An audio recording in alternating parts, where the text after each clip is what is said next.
ಏನು ರಾಜು ಇದು ಏನಿದು ಬಾಕ್ಸ್ ಬಲ್ಬ್ ಬಾಕ್ಸ್ ಎಷ್ಟು ವ್ಯಾಟು ಸರ್ ಸರ್ 22 ವ್ಯಾಟು ಲೈ 22 ವ್ಯಾಟ್ ಹೆಂಗೆ ಆಗ್ತದ ಇಲ್ಲೇ ಐತಲ್ಲ ಸರ್ ಲೈ ಹಂಗ ಬಾಯ್ಲಿ ನೋಡಿ ಇಲ್ಲಿ 9 ವ್ಯಾಟು ಹ್ಞೂ 9 ವ್ಯಾಟು ಹ್ಞೂ ಅದು ಮತ್ತು 22 ವ್ಯಾಟ್ ಅಂತಿದೆಯಾ ಸರ್ ಇದು 22 ಇಲ್ಲೇ ಇದೆ 22 ಹೆಂಗೆ 22 ವ್ಯಾಟ್ ಆಯ್ತದೆ ಅದು ಹಾಂ ಸರ್ 9 ವ್ಯಾಟ್ ಸರ್ 9 ವ್ಯಾಟು ಎಷ್ಟು ಪೀಸು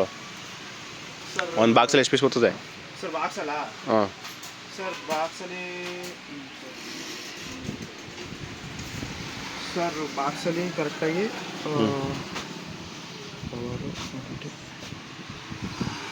ಸರ್ 100 ಪಕ್ಕ